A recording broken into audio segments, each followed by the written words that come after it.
Hey everyone, welcome to Nerd Talk. I'm Mike, And I'm Chris. and today we are doing another review of The Mandalorian. That's right, we are on Chapter 13, The Jedi, and we are finally here. We finally got the moment we've been anticipating for this season. That's right. But don't worry, we're not going to get into spoilers yet. If you're new to the channel, we're just going to go a quick overview, spoiler-free, of what we thought of the episode, and then dive right in, piece by piece, moment by moment, and what we liked about the episode and kind of what happens. If you have never been here at Nerds Talk, we like to create a family-friendly community here. If you'd like to support us, you can click that subscribe button. It doesn't cost you anything. You can like the video and drop a comment below. And with that, let's get started. So Chapter 13, The Jedi. Yes, very exciting. And, like you said, a lot of us were looking forward to this. We kind of knew that this would be the episode where it happens. Yep. Lots of action for the most part. You get some reveals that go on and some background and some names that are familiar. So I enjoyed it. There's some things that threw me off of that's just personal preference and things like that. But other than that, it was a good episode. Yeah, I agree. I really enjoyed the episode. I thought that the character that they introduced, they did a great job. I was hesitant at first, and of course the voice wasn't exactly the way I liked it, but I got over it pretty quickly, and I thought that overall the actor/actress did a great job. Just pulled on my heartstrings of like everything we've kind of been through other shows and seasons and stuff like that, and just filling in background, again, tying this into other shows and movies and stuff like that, and kind of bring this full circle. And yeah, basically finally giving us something that's been missing on this show, in a Star Wars show. So that was great. And I thought, from a TV show perspective, they did a great job. Effects, everything like that. Overall, I really enjoyed it. Lots of cool Easter eggs and stuff we'll touch base with. But overall, yeah, an episode you definitely don't want to miss. Yeah, definitely. All right, so now we're going to get into the spoiler-filled section. So if you have not watched Chapter 13, The Jedi, I definitely recommend you watch this episode and then come back if you don't want to be surprised or spoiled at names and things that kind of come up throughout this episode. So with that, let's jump right in. All right, so this is an interesting episode because, the anticipation was high. We kind of knew what we were getting into based on how the last episode ended. He was on the hunt for the Jedi. We know the Jedi is Ahsoka Tano. Yep. He's approaching the planet Corvus.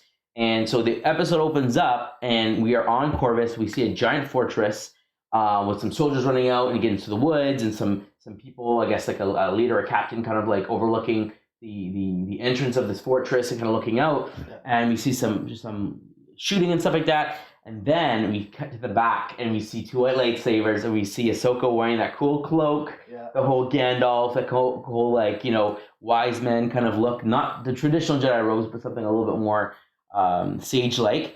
And she comes out and she's like killing bad guys, and she's like wrecking shop and like hiding in fog and like just quick and like using the Force still to like as a decoy. Yes, making sounds. Trees and, like turning on lightsabers, killing someone, turning off, ghosting, just ghosting. I'm like, this is so cool. She was such a ninja, and like not a Jedi, but not the dark side. So she's like that in between, like that we know about, but.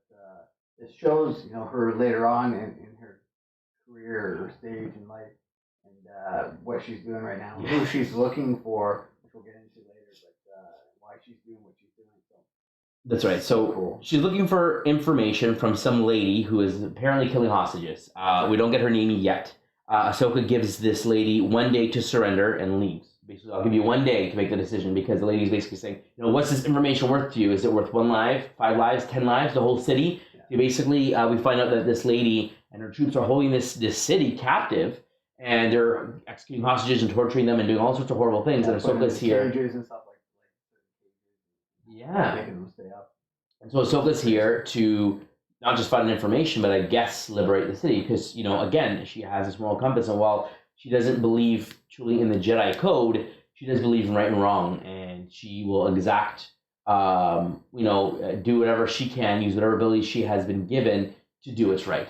Despite whether it's the Jedi way or anyone's way, it's the right way is all that matters to her. Yeah.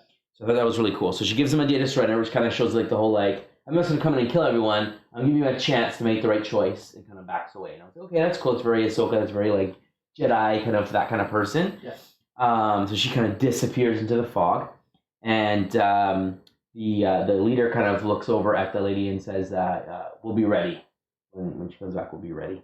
Then we cut to Mando in the Razor Crest with baby Abby, and they are arriving at Corvus. Mando tells Yabby to get back to his seat. Yabby kind of keeps looking at the metal ball that's on the little the knob. Yeah. And then kind of while he gets into his seat, kind of looks at the knob, starts using the Force to unscrew it. So then, Mando lands in the forest of these dead, looks like dead trees. And we see two giant animals the size of AT-ATs in the background. We see, I think, a third one later on as well. But these giant beasts that I don't remember ever seeing before. And they're in the background of the forest. Yeah. And so he kind of comes out, and Yabby comes out right after him. And he mentions stuff like, I've never dealt with a Jedi before. He's going to have to go look for a lead.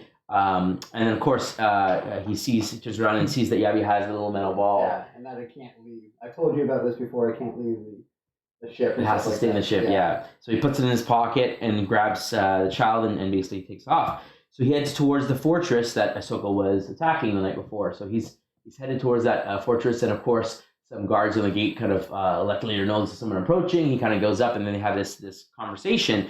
The child is in a sort of knapsack, kind of hidden by his cape. Yeah.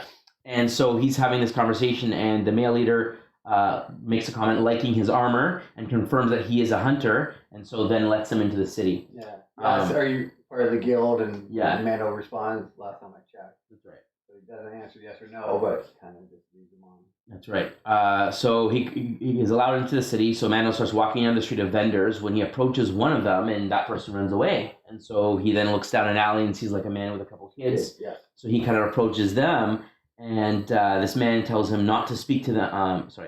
Tells him not to speak with them. Just then, some soldiers show up and say that the magistrate wants to speak with him and take him to the center of the city. So we find out that this female lady is called the magistrate. Yeah. Some head leader of this group of criminals, I guess. And so he's basically led to them. She's protected by like a nice wall and some guards. And, correct. Some assassin droids and things like that. And once the Mando goes past the gate, well, as he's, I guess, approaching the gate, yes, he sees the prisoners, right? Kind of like standing up with this circular metal cage of some sort. Yeah, and if they get tired, they get shot. They get shot, like, exactly. Yeah. And they're like, "Help us, please!" And then they're getting electrocuted, so they have to basically stand up, which can like your legs and stuff. Fatigue, you're getting shocked every time you're tired or anything. So it's a mental difficulty. Oh, absolutely. So he walks through. Magistrate is there. She speaks to him. The magistrate says that she has a proposition for him and wants him to kill a Jedi. Mando says that his price is high. A droid then comes up behind her, gives her this spear, which is a shiny silver spear, and I right away thought, this has got to be Beskar. What do you think? I thought the same thing. I was like, for her to bring that forward, and it looked heavy. It felt like it looked the same as his armor and everything like that. So that's my first assumption. So we find that the fact that it is when Beskar hits Beskar, it makes this very unique chime of the pure, like, I guess the way that echoes off each other, whatever. So he takes the spear and he hits it on his pauldron there, or bracer, I guess, and it makes that loud ting. Yeah. And so he's like, oh, it's Beskar. And so she says it's pure Beskar, and she'll offer it to him if he kills the Jedi. So then he asks, well, where can he find the Jedi? Yeah, so it's great that he's like, well, this is what the information I need. So if you lead me to that way, I can get what I need to be done as well. So it works out well for him both ways. So they lead him out of the city to some foggy woods. The male leader asks what that creature is, what Yabby is, and Samantha makes a joke and basically says that he keeps it around for luck. Yeah. And he says, well, you're going to need it where you're going. So Mando then heads out for the woods, close the door, and that's it. So, that's it for the city for now. Mando's heading out to go find Ahsoka. He knows she's out that way. So they're kind of going. He's kind of going through branches and stuff, and using his tools and stuff. And Yabby's looking around. I think he even puts him out on a rock at one point. Yeah, he puts him down to look, to put the scope out. That's right. Yeah, now, before that happens, when they get under that part where he feels like this is the spot, and he puts him out, did you notice anything in the area, in the trees, in the branches? Owl. Yes, the owl. I was going to see if you noticed that. Yeah. So that's the owl from Rebels, right? Yeah, that's Ahsoka's owl. That's right. Now, is it also supposed to represent the daughter of the Force? Was that a whole thing? Yeah. So, but Ahsoka and her kind of bonded together because the brother kind of put her to death, and then he brought her back alive, and she sacrificed herself for Ahsoka. So they kind of had that bond. So yeah, that owl is like a part of her and like her guiding force. It was always around in the end of Rebels. At the end of Clone Wars as well, it was flying around with Darth Vader. Always around Ahsoka. So ever since she got saved. That's right. Well, technically Rebels was after, but yes, in Clone Wars, and so it's been around in Clone Wars, and then in Rebels, as her saves her and pulls her out, we see that this owl is around the area, and it's somehow connected to Ahsoka. We know that Ahsoka is near, it's connected, it's always with Ahsoka, and you're right, so at the end of the final season of Clone Wars, it's there as well. Yeah. So it's there in the woods. I thought that was a cool, like, again, Filoni's making sure everything makes sense. Easter egg, yeah. So yeah, we see the owl on the branches watching them. Again, call back to Rebels and Clone Wars. Yeah. And then I guess he feels like he hears something or whatever, and then Ahsoka jumps out and attacks him, and then he has to block using his Beskar armor. Yeah. And this is where we get the first confirmation that the Beskar steel is able to resist lightsabers. That's right. And so that's why the Mandalorians were like the true enemy of the Jedi, or at least they always battled and they were able to kill Jedi because they had this defense that most other species did not. They could resist and block lightsabers and take them out. Yeah. So I thought that was very cool to see him. Really cool. And block it and be able to, like, I'm coming up against Jedi, 2 lightsabers, like he hasn't seen them. He's been brought up after the Jedi are gone. That's right. And bam, and he's like, I gotta defend myself, and he was like ready to go. Really, really cool. Ahsoka doing her flips and stuff just like she does. She's very flippy, very attacky, very aggressive, like Anakin's daughter. Yeah. So they're going. He then ties her up. And then she looks and jumps over a branch, pulls him up, so he has to cut the rope loose, and then she uses her lightsabers to cut.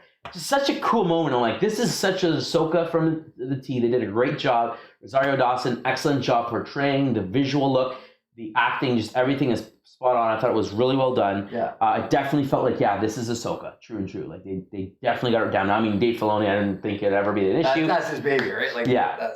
The voice was, the first time I heard her speak, I'm like, okay, it's not really Ahsoka, but she is older now, especially if this is 5 years after Rebels even. Like, actually, no, because Rebels was before Return of the Jedi. Yeah. Just as even further along. So then, her voice could have aged more, but then you would have expected that, again, with the design, that her head tails would have been longer, because we know with Shaak Ti, the older you are, the longer they get. And they were pretty long in Rebels, and this didn't look much longer than Rebels, and this is at least 10 years past that. Yeah. Right, 5 years after Return of the Jedi, and Return of the Jedi was still a few years after Rebels, so you think it would have definitely been a little bit longer, but they decided I found they looked a little rubbery, like they didn't move. I mean, it's not cartoon, action, yes. Right? So it's hard to do, but it just, like, even the creases look like they were like creases when you bend rubber and stuff like that, so that was a little bit, and at the beginning when I first saw Ahsoka, Rosario Dawson Ahsoka, I'm like, she kind of looks a little weird, but, it's live action. Did it grow on you, though? Yeah, it did. Okay. Yeah. So I was like, okay. I love how they gave her the contacts. They got the blue eyes. They really wanted to make sure like every spot of this is right, because there's no way the voice is going to be right on. And I thought, like, again, the details, so like the thing on her head, like the necklace, headband type thing, and just like, even the back, like it wasn't just a straight thing. It kind of went out and in, and just you got the details right. So I was happy with that. So he basically calls her out by name. And he says, I don't want to, I want to talk. I was sent here by Bo-Katan. And he says, I need to talk to you. And then so she stops and she says, I hope it's about that. Yeah. And so it kind of, she recognized, she's seen that species correct. before. And she states it later on. Yeah. So she sees the child and so, she's very interested. Her lightsabers are away, his weapons are down, and so she kind of approaches him, and then it cuts to dark. And so she's clearly been there for a while. Yeah. She's sitting with the child near like a light source, and so he's kind of pacing back and forth, kind of giving them their time, because his job is to basically reunite him with a Jedi and let the Jedi take over and be done with this. Yeah. So after a while, she kind of like looks over at Mando and kind of comes back to them, and it's funny, the noises that he's making is unique. If you notice, he hasn't been making these sounds before, and it reminds me of a little bit of the sound of Yoda's voice. That kind of like the grumbling sounded a lot more like a traditional like character like Yoda and Yaddle, which I thought was cool. While he wasn't speaking, the grumblings did have that raspiness to it that I thought it was like, oh, he's almost like trying to communicate. Yeah. And so she kind of looks at him and kind of nods yes, and then he asks to be picked up, and she picks him up and comes closer and sits beside Mando. And so Mando asks if the child is communicating with her, and she says that she can feel his thoughts through the Force, essentially, right? Yeah. So she then reveals that his name is Grogu. So I guess we'll stop here. How do you feel about the name? I don't like the name at all. Yeah. You know, it's not. It doesn't roll off the tongue easily. It's not. I feel like they could have done it differently. Either gone with the Ys like we were talking about with the Yoda. Yes, I think it should have been at least a Y to keep that canon, because the only two species all started with a Y. Why would that be the case unless there was some reasoning behind it? George Lucas made him that way, so why would they not just continue and pick a name that starts with a Y? Why do they have to go a completely different letter? I don't understand why that was. You know, obviously George Lucas had a reason for having both of them start with a Y. He probably had some vision of what they expected them to be. Yeah. But for whatever reason, they did what they did. So it's Grogu. So I've gotten used to it, and I don't hate it as much as when I first heard it, because I was like, Grogu. It's like Goku, but not Grogu. But Grogu and Goo Goo Gaga, and I'm like, I just couldn't figure out. Baby, Grogu, and then it's like. I just couldn't get, like, I just couldn't wrap my head around it. And again, the whole lack of a Y thing kind of just rubbed me the wrong way. But again, put that aside, and I'm like, look, this is Star Wars. They're going to go, you know, we might find that the name of the planet doesn't start with a Y, and that there are more of them, and they all have different names, and it just happened that Yoda and Yaddle had Y names for whatever reason. Yeah. It is what it is. Maybe they're part of a certain family kind of thing, even though they weren't brother and sister. They were part of this family that had Y names, and there were other family. Who knows? I guess we'll find out. But it's Grogu, and I eventually throughout the shows that it was saying it, and then I thought about her, and she explains his background. I'll get to that in a second. I was like, you know, Yoda is going to speak to her, and speak to him, because they were talking about him being trained, yes, and having different masters, because he's 50 years old. So I was thinking, you know, if they were to be talking to him and stuff like that, how would it sound with Yoda or someone coming out and saying the name? And it didn't sound as bad. So when you have like a Yoda going, Grogu, I don't know, it didn't seem as horrible as like just saying it, Grogu, yeah. You know. Yeah. So I'm like, okay, I guess I could see it. So it's growing on me. It's growing on me a little bit. I still think it could have been better. Yeah, but it's growing on me. Even without the Y, I'm fine. But I don't know, something that rolls off easier. Yes. Like, you know, something, I don't know. Like Grogu is just a weird kind of babyish sound. I know he's a child and trying to make him coo more and make baby type sounds, but I just thought that they could have, you know, picked a different name that was easier and maybe sounded better. I could have started with any letter. I don't care, but yeah.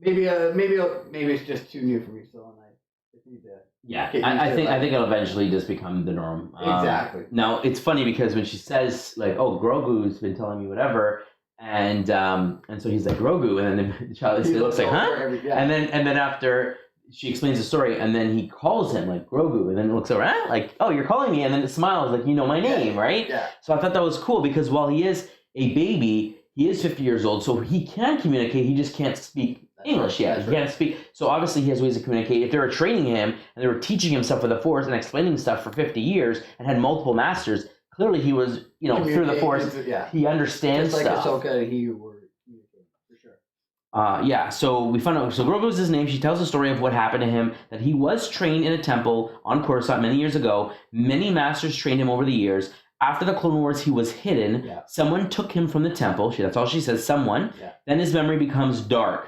He felt dark and alone. So that's all we know. His memory became dark, as if it was clouded, as if someone maybe tried to cut him off from the Force, to try to hide him, to protect him. He just doesn't remember anything from the moment he was taken. He doesn't know who took him. He was taken and hidden somewhere. And then I guess the next thing he remembers is being in the Mandalorian, being saved or whatever, right? Yeah. So it's very interesting. And I thought that was funny because we're going to get to that in a second. They call back to this experience of him and his experience up till now and how that's going to affect him going forward. Yes. So she asks if he can still use the Force. And so he's like, oh, you mean his powers? And so she explains the Force to Mando, the living thing, the living energy field that's around everything and whatnot. And so he says that his task was to take him to a Jedi. She says that the Jedi Order fell a long time ago. And Mando says, so did the Empire, but they're still hunting him.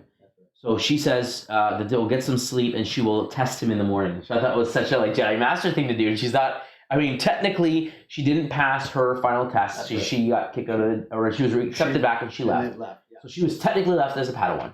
But still, over the years, with all of her training, I would think everyone would agree, especially holding her own against Darth Maul, she's a Jedi Knight at the very minimum. I wouldn't say she's Master level, but she's a true Jedi Knight through and through, right? So her coming in and I'm going to test him and take him in under the wing, and then we know from the end of Rebels that she decided to train Sabine. Yeah. She's Force Sensitive. She kind of took her under her wing. So, she's obviously started the training process and kind of tried to pass on whatever she knows. And I thought that was a really cool moment of her, again, being this sage, being this wiser, older person. Yeah. Despite not being a Jedi, she is still like agreeing with some of that philosophy. Yeah. So sorry, where were we? So yeah, so then we cut to the morning. They're walking out into the woods. Ahsoka has her cloak off, and we get to see like her skin, her outfit, and again, she looks a lot more like Clone Wars Ahsoka. Sorry, I'm just trying to make sure. That's when she takes out the rock. And, That's right. So she gets Mando to sit him on a rock. He kind of like pats him on the back, like you can do this kind of thing, and then walks away and like that's right thing.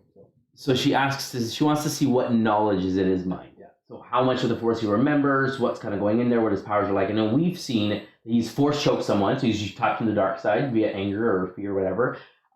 We know he's Force pushed people. We know that he's like lifted up the mud horn. Yeah. So he's done different things, obviously. And so, like you said, she picks up the stone. Force pushes it gently to him. He grabs it. Then she asks him to return the stone, and he's hesitant, and he just drops it. And so she's thinking, okay, he doesn't have it. And so he's like, he doesn't understand you. She's like, no, he understands me. Like he does. He's not speaking English, but he understands me. Yeah. So she comes to him and grabs his hand, closes her eyes, which is a very like Jedi thing to do, to sense, to figure out a little bit of like deeper and feel. Yeah, you have Cal Kestis with the Force echoes and kind of feel and kind of remember kind of things that have happened. So she's doing that, and so she says, she holds his hand and she says she senses much fear in him. So she wants to see if Grogu will listen to Mando. So he says, interesting, I want you to come here. So he's like, he's emotionally thinking, go ahead. Yeah, go. She said, no, you come here.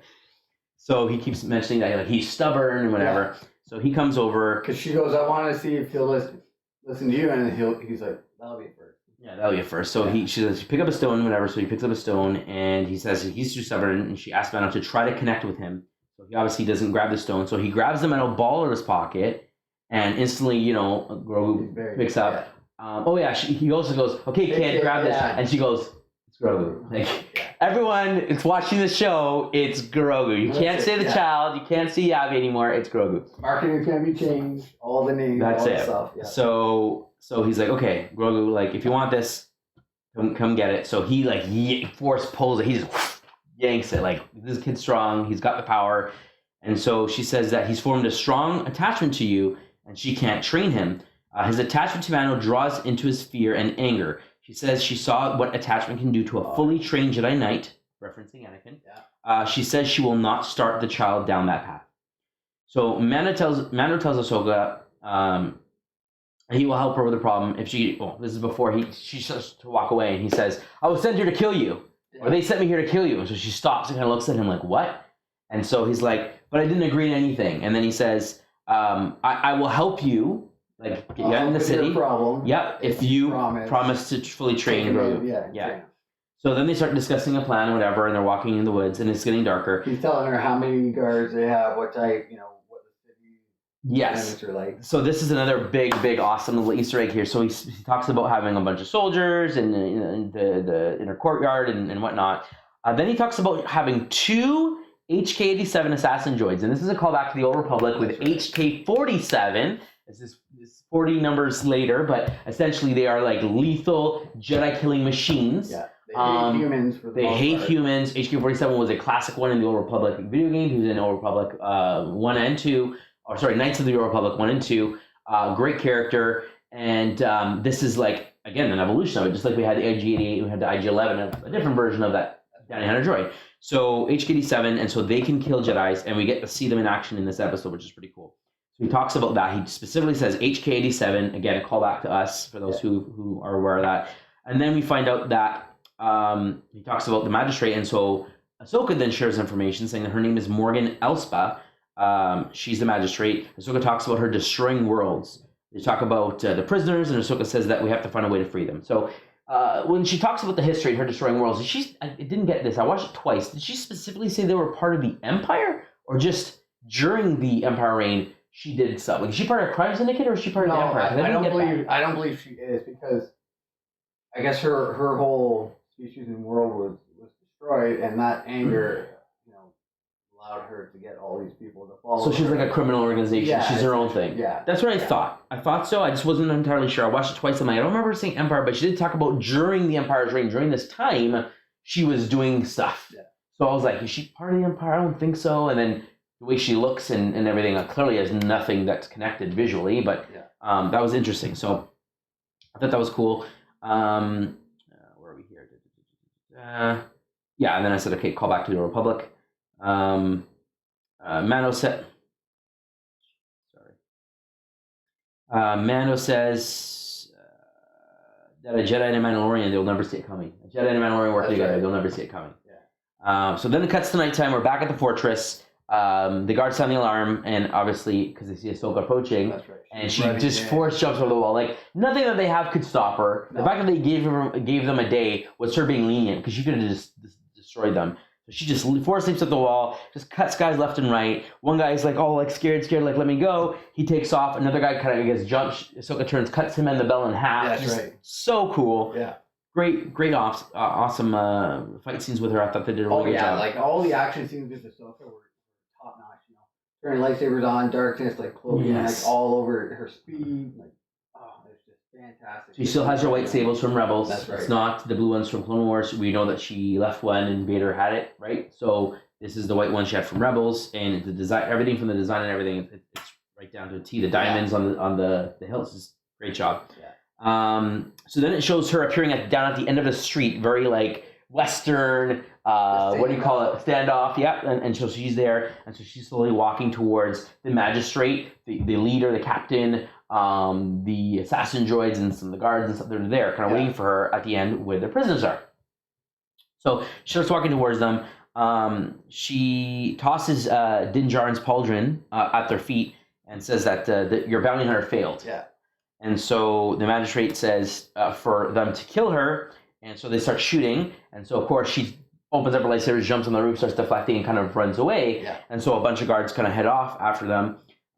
We know that the captain takes off. Yeah, with the two. And she sends the two assassin droids with him because they are Jedi killers. Yeah. So they take off, and then she looks at one of the guards and says, "Kill the prisoners." And so walks into her thing. As the gates close, Mando comes down, takes the guy out, saves the prisoner's life.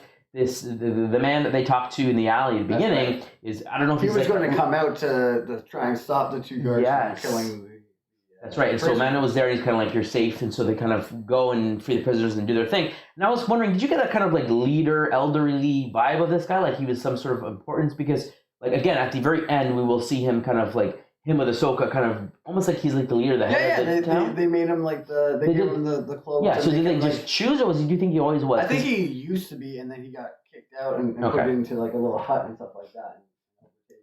Yeah, he definitely seemed important. Yeah. He was talking to the kids and like trying to help. It seemed like he was trying to help out the community every time we saw him. Correct. And like he was going to go help, and he was peeking through the door when Ahsoka was coming down. Yeah, and stuff like that. So she's on the roofs. The guards are kind of going through in between the alleyways and stuff like that of the houses and stuff in the city. And so she jumps onto the roof, surprises them, takes them out, and then disappears again. She's cutting them off bit by bit. That's it. One by one, she's taking them out. And then we see her kind of like walk by some of them. They turn around and we see a loft cat appear again. I'm like, oh, this is the second planet we have loft cats. Not just in Lothal, but we've saw them where Cara Dune was. They're in a couple in this episode. One is like in an alley, like scoots away when they're walking. Yes. And another one was like turning around. Yeah. So we see that. So again, another call back to Rebels. And then the two droids and the leader basically, so they kind of split up, and so the leader's there, and so the leader turns around and Ahsoka's there. And so I can't remember if he starts shooting her, but then the droids come and start shooting her. So she has to like block. She takes one out and basically jumps away. And so the leader tells the droid like, go after her. So the droid like literally just jumps, climbs, flips over. Like just, you can see like, oh, this guy's ready for business. Like this is not like a standard droid like C-3PO. We can't do much. No, this is like a deadly assassin. Well trained. Then Mando comes down to face the leader. So the leader turns around and they're kind of at a standoff. And so the leader says, oh, you're teaming up with a Jedi. And Mando says, it looks that way. And Ahsoka's standing up over the wall where it's overlooking where the magistrate is. That's right. And he's just like watching him, and he kind of sees her standing there, and she's just kind of like, okay, goes over the wall, like, you got this. Yeah. I'm gone. We get the cut to the magistrate in her garden, and Ahsoka appears. The magistrate has the Beskar spear. Ahsoka has her lightsabers. So then they kind of take off their robes and then drop it. And I'm like, oh, this is like, yeah. And I was like, I was thinking, was she trained? If she is a criminal, was she some sort of fallen Jedi, or would she have some skill? Who is this magistrate? She was destroying worlds. She's clearly got some power. I'm thinking, right? Are we going to see some surprise thing here, right? Because Ahsoka told her, don't underestimate her and try to give her some backstory. So magistrate bangs the thing on the ground and has a ting, this is Beskar again. Remind everyone the lightsabers are going to cut through this thing. This is why this is going to work. That's right. Yeah. And so they go at it. Great action scene as well. Yes. Fighting, that they clash a couple of times, and then they kind of circle a little bit, and then all out fight. Then it cuts back to the leader.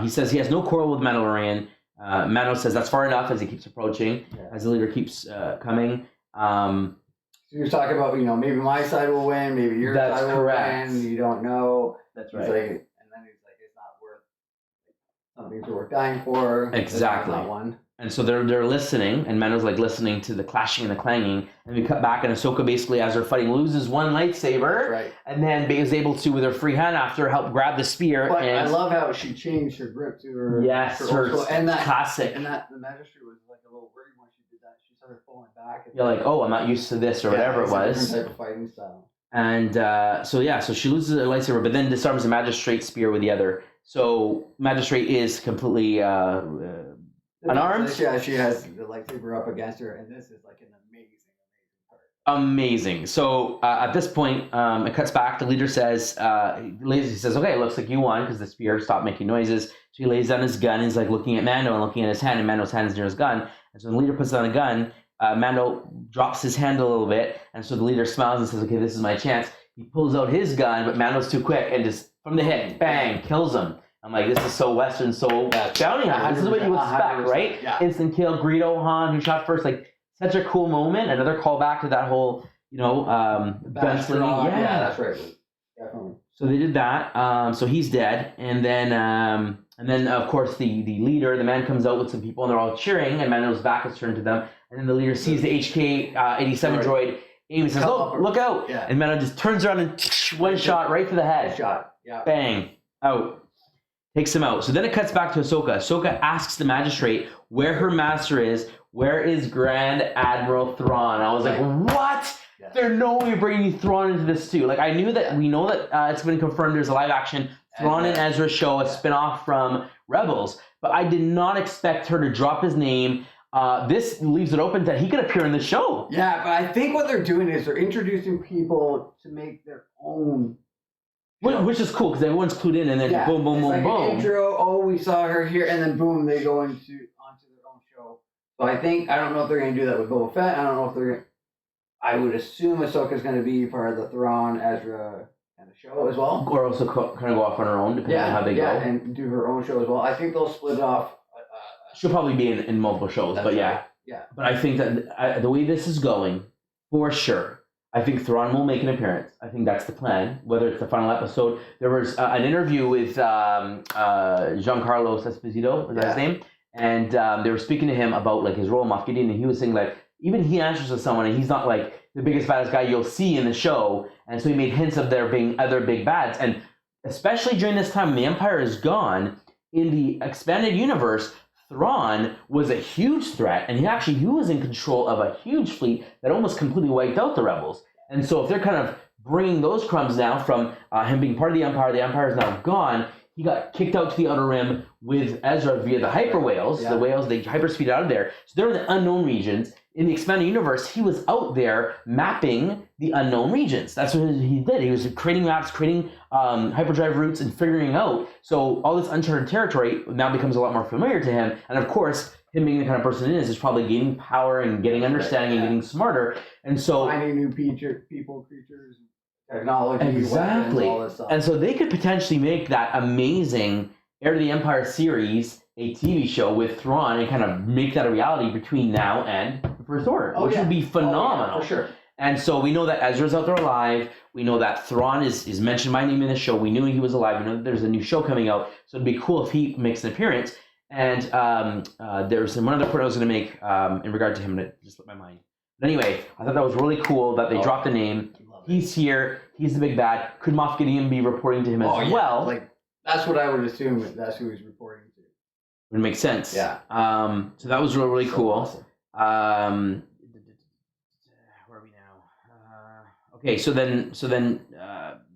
it looks like she's gonna kill her because she's like, I'm not gonna kill you the information. And Ahsoka walks out. The magistrate's not there. Now we don't know if she killed her or not. I wouldn't assume that Ahsoka would have killed her.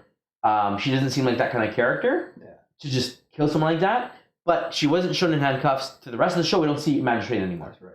So the assumption is that she killed her, but we don't know. I don't think she did. Just knowing Ahsoka, what are your thoughts? I don't think she did. Maybe she put her in one of those cages, or maybe they have a separate cell or jail. That we never saw. But yeah, I'd have a hard time thinking that she would kill an unarmed person, especially if she got the information. She probably did, walking away. So yeah, but it was cool to see them both walking out together, and her asking where the little guy is. That's the celebration in the end, in the background. The man that we saw with the children, and that he was getting it looked like a special, cloak or whatever it was, some high end, and that he was being, celebrated as their new leader or reinstated as their leader from the past and things like that. So it was pretty cool to see them freeing the city essentially. Absolutely. So Ahsoka gives the spear to him as a payment, and Mando refuses and says he didn't complete his mission. He didn't kill you. That's what the reward was. And she says, it belongs with the Mandalorian anyway. Yeah. And you're a Mandalorian, and that's where it belongs to. So she had it wrongfully anyway, so it should belong to the kind, regardless of any mission. So Mando accepts it, which is a cool new weapon for him.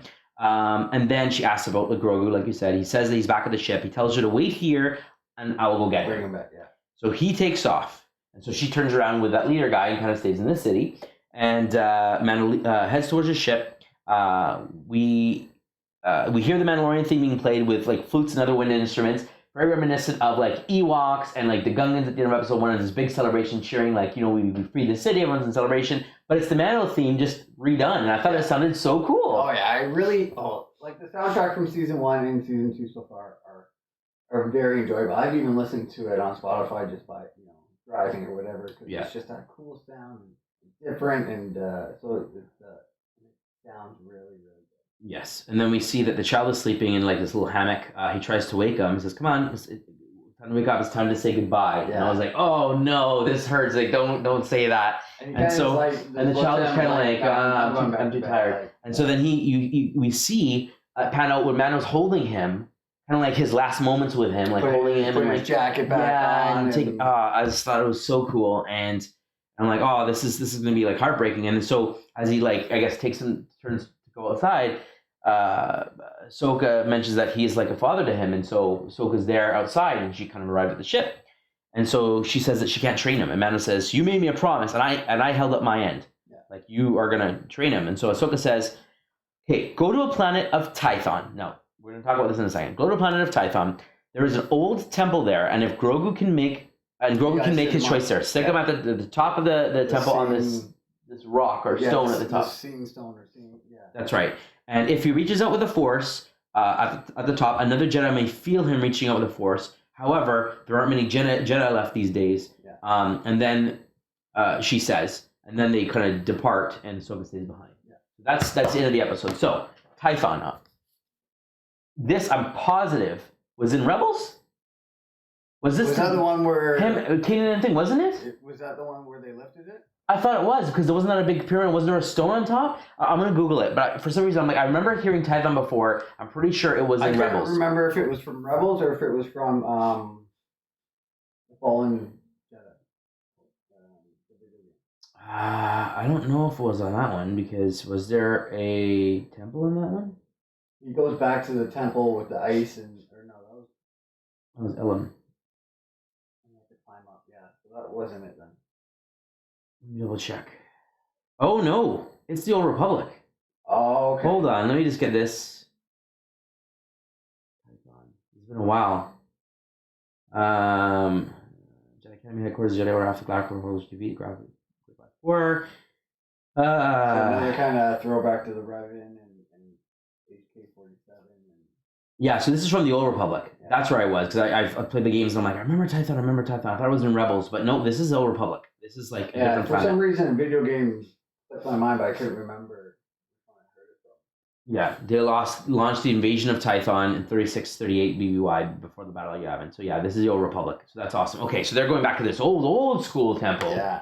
I wonder if they'll see, like, maybe they'll bring an old character from there that somehow survived this whole time. So here is where the rumors and the theories go. So this is the end of the episode. Now we're going to get into what we think might happen, what we might see. So we know that at this point in time, we know that besides Luke, who is out there, we know, and obviously his sister Leia, who I guess at this point Luke is training her. Yeah, we find that out in Rise, right? Yeah. So they are the two Force sensitives out there, along with Ahsoka. We also know Ezra's out there alive. That's right. Another Jedi. Okay, so he is there, and correct me if I'm wrong. Did he not take trials in Rebels? Did he not become a knight? Like, did he not pass the Padawan stage? Ezra? Like when he got the green saber in the other season, he was a knight now, right? He wasn't considered a Padawan anymore. I believe. I felt like he was, especially with like the training with Maul and then I thought that he kind of, I guess, off screen when we changed and he had a haircut, and I'm like, okay, he's kind of grown up and he's progressed. But anyway, so we know that he's a Jedi. We know that Ahsoka's out there. We know Luke's out there. Potentially, unless something happens in the second video game, Cal Kestis could still be alive. That's right. Right? Yeah. So there's a very real possibility that he may be brought in as a real actor. Yeah.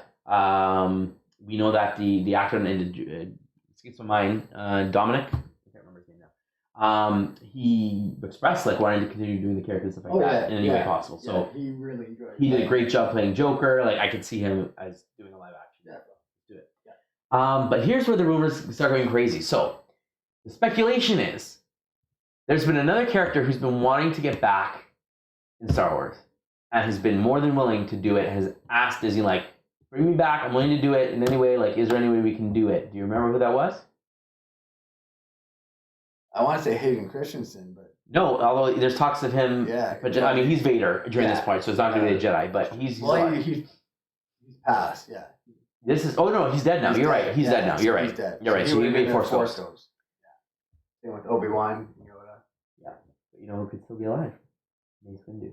Oh yes, you know what, I did hear Yes, and it's a possibility because he's been wanting to come back, an old, powerful, fighting Jedi, and then who was he like really chums with was Yoda, a really strong Force-sensitive person, a new child, same species. You know, Mace wants to get back in the swing of things. You new child of Yoda. You don't think he's going to want to train this guy up and let's get things started? Oh, I can see that happening. Oh boy, old bad Mace with like a gray beard or something. Like this could happen. Just because he flew through a window doesn't mean maybe he went into hiding. He survived. He's damaged. He has prosthetic. Who knows? Yeah, but he could have decided to go into hiding. Let's go to the Old Republic. His old teachings from the past. Yeah, he's human, but I mean, technically he's not. We know that he's from a different planet, and I think he even has a different species. He's not considered like human. I'm pretty sure that there's a lot of humanoid species. That's right. I'm pretty sure that in canon, I think they said that he was part of a species based on Mustafar, I think was his planet. Oh, really? The Lava World. I think it was something like that. I'll have to do more digging again. It's been a while. Anyway, so it's very possible that he could live to be 200-300 years, not just like 100-year-old who's dead. Yeah. Like it's very possible that he could live much longer than not Yoda, not 900 years old, but he could live 200 years for all we know. Yeah. And therefore, he could be old, but he could still be kicking. We don't know. We'll have to wait and see. But it'd be interesting if that was the case. Because from Clone Wars until 5 years after Return of the Jedi, we're talking in Empire. So in Revenge of the Sith, we get zapped off. The kids are born. We know that Luke's, 18 and thing? And then by Return of the Jedi, he's probably like 23 to 25, right? And this is 5 years later, so 30. So let's say 30-ish years have passed. Mace could definitely be alive. Oh, yeah. He could be a 78-year-old man. Absolutely could. Yeah. So it's very realistic that he could be alive. It would be really cool to see him. Would he be training? Would he be fighting? Would there be some connection? Him and Mando, remember he did not like Jango. He's got the armor, the history of the Jedi and the Mandalorians. Could there be a fight? Could there be some tension? I'm excited about where this could be. So I thought that could be a potential option. I figured that it could be Cal Kestis or someone else. They're reaching out because they just didn't say in the video game that they would let the Force decide and let the Jedi find them. They could be leaving it open for that connection too. Teaching new people, and this could be one of them. Although he was started training, and Mace would if it was Mace, would probably recognize him as being a youngling, 50 years old, right? Yeah. So that's a possibility. And would know the species already. And he would have been alive during the Clone Wars because she said he was trained during the Clone Wars. So that means Cal Kestis would have known of him as well. Yeah. So it's very possible that there could be something going on there if they want to go that route. So I thought it was cool. The other option is obviously Ezra. Yeah.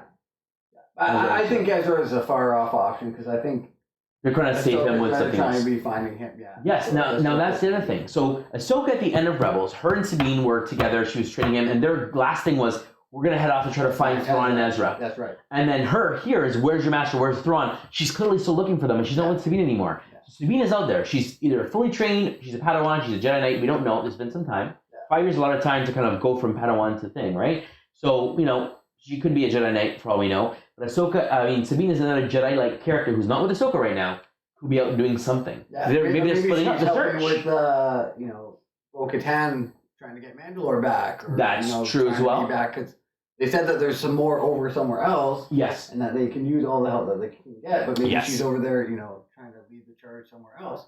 That could be very interesting as well to see if they, we assume Bo-Katan will come back around because they want the Darksaber that Moff Gideon has and everything like that. So there's a bunch of different circles and storylines that are roaming around right now.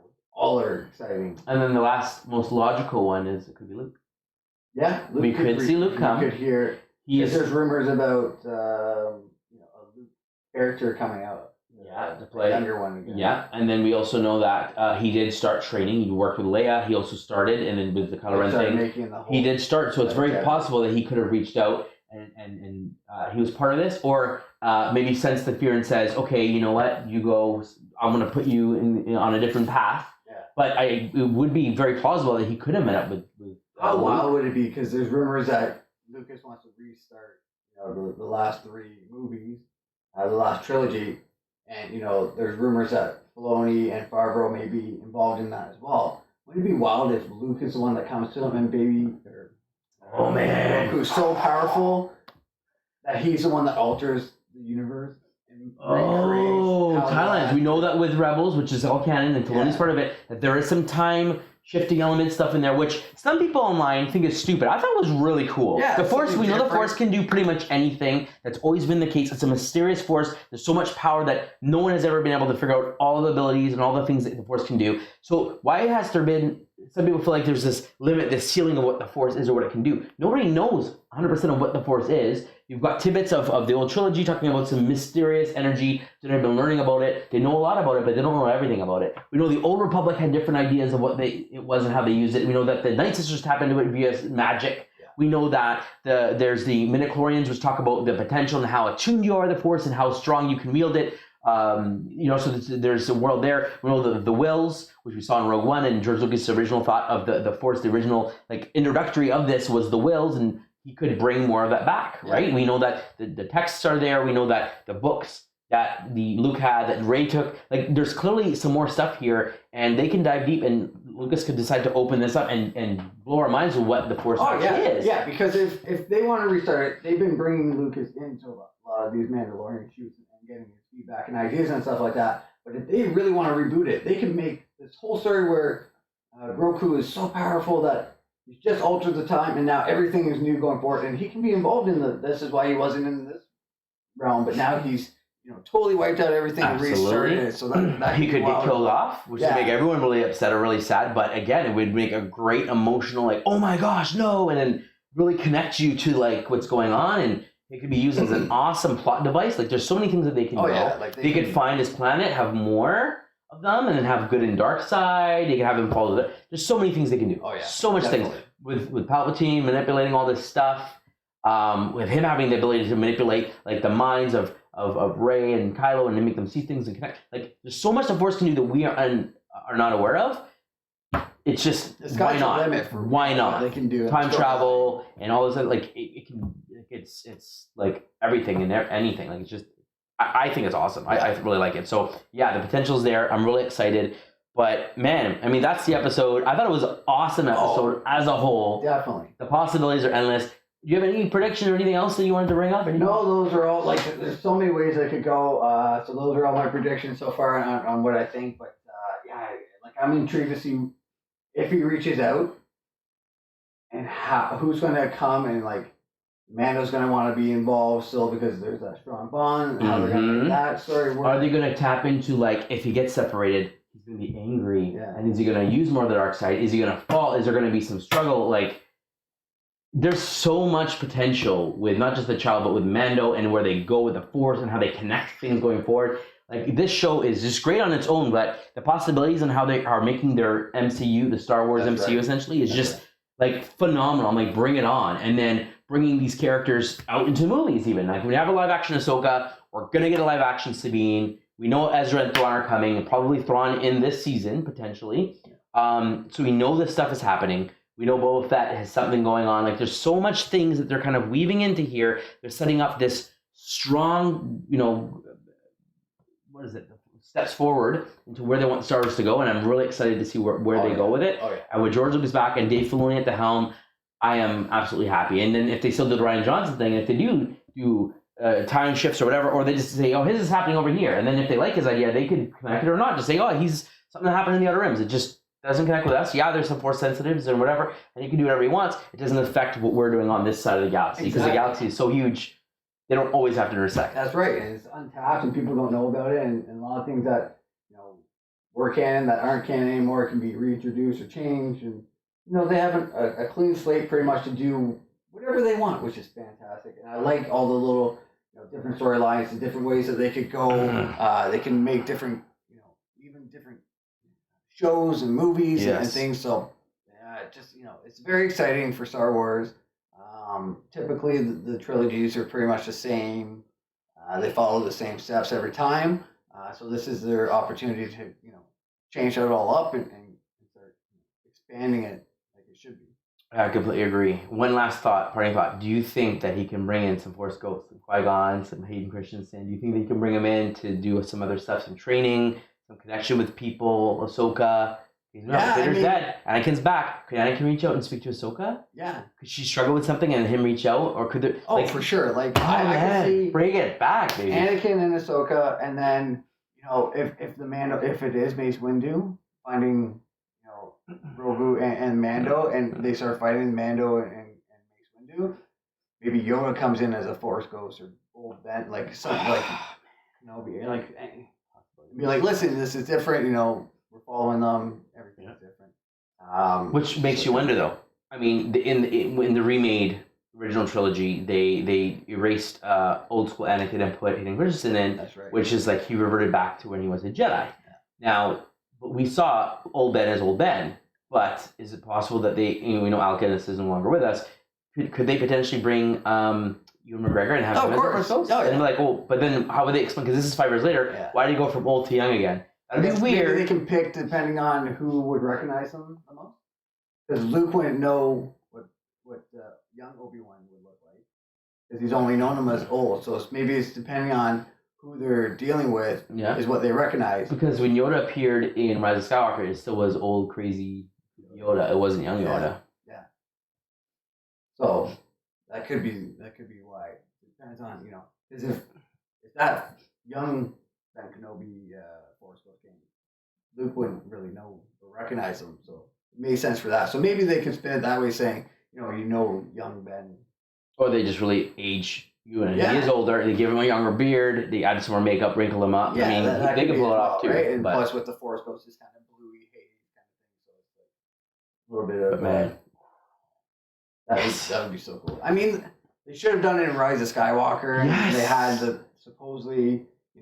Some of the actors and actresses come in to actually film and do their lines as well, but I'm waiting for these remastered versions, because I want to get, if they have one with that's what I want. I want to get the 4K versions. I don't want them to completely change the plot, because that would suck. Then I want to get the originals, because I still enjoyed the movies as much as they had flaws and stuff. I still enjoyed them as a trilogy, and I liked Rey, I liked Finn, I liked Poe. I thought it was great characters and stuff. Yeah. So I wouldn't want to lose that awesome fight lightsaber scene with Rey and Kylo, and a lot of this stuff. I'd hate to lose it. But with that being said, I'm like, if they want to go in and add stuff that will make it better, have all the Jedi stand behind her and have this cool moment, let's do it. I'm so in for stuff like that to make it better. Yeah. But yeah, I purposely haven't bought it for that purpose, is I want to get the ultimate edition with all the movies. So I still have Rogue One, all those things I need to get. But yeah, I definitely want to get it. And then I heard that there's rumors and talks about with George Lucas back, and whatnot, that they're trying to get Solo 2 made. Now, whether it's a straight to Disney Plus movie or not, I'm like, do it. Finish up Ray Park. Or the director was Ryan Howard, right? Yeah. Yeah. Ron Howard. Ron Howard, sorry. And he wants to do it as well. He keeps doing these things like. So I'm like, let's do it. You can do it. Give it a smaller budget, but get it on Disney Plus. Get the actors back. Ray Park is ready. Let's find out what happened to Kira, Darth Maul. So there's a lot of rumors going on. So I find it funny that I think there were some plans. George Lucas had come out. So there was this book that was released, that's right. and George Lucas had come out, and this was, I think, this past year. Yes. And so he had basically said that his original plan in this sequel trilogy was that Darth Maul was supposed to be the big bad with Darth Talon. That's right, as his apprentice. Yes, and they were supposed to be the big bad, and so it was always intentional all along for him to come back, and that's why when he worked with Filoni on Clone Wars, that Maul came back and Savage was there, and there's this whole purpose, and him being all part of the Crimson Dawn, and there's this whole thing in place of him coming back. Unfortunately, in Rebels, they did kill him off, and that's where his end was. Yeah. So they can't make him come out as part of the future. But with the Force time travel things, I guess they could make something happen, or something gets altered. But I guess we'll have to wait and see. Or does I guess Savage is dead. But I mean, there's different things that can happen. But I mean, like, man, that would have been so cool. Yeah. So now that we can have one last Maul adventure in Solo 2, I'd love for them to kind of go that route and kind of see what happens there behind the scenes. Maybe they make a Maul show, Crimson Dawn, and it's about him and his syndicate and how he's messing things up for the characters, and so can other people can show up in it, and I'm all for that too. Oh, definitely. There's so many options that they can do, and if they want to warp timelines or redo things and add or things up, I'm all for it at this point. Changing things up and getting more is I'll sign up for that all day, every day. Awesome. So overall, we recommend this episode. 100%. Okay, it's a must watch. We definitely recommend it. That's our thoughts, our review, our kind of running through the episode of everything, giving you the Easter eggs, giving you our thoughts, our predictions, realistic options of what could happen. But what we want to know, fans, is what do you think? Drop a comment below. Let us know. Do you think any of our predictions sound plausible, sound realistic? Do you agree with them? Do you like them? Do you hate them? What do you think might happen? Maybe there's something we were completely missing that seems so obvious. Let us know in the comments below. We'd love to have a conversation with you, and maybe we'll shoot a video strictly on predictions based on what you came up with and discuss what we feel on whether we agree or disagree with them. But let us know, like the video, subscribe, and as always, friends, stay nerdy.